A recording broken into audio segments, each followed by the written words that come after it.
জল জীবন মিশনের ৬ বছর পূর্তি উদযাপন করলেন নরেন্দ্র মোদী।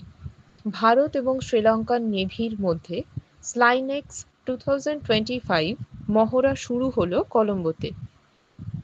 চলতি অর্থবছরের প্রথম প্রান্তিকে ভারতের ইলেকট্রনিক্স রপ্তানি ৪৭% বৃদ্ধি পেয়েছে।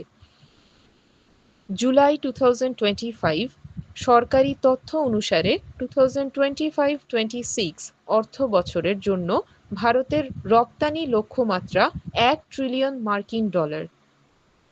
প্রথম ওয়ার্ল্ড হিউম্যানয়েড রোবট গেমস 2025 অনুষ্ঠিত হচ্ছে চীনের বেজিংয়ে।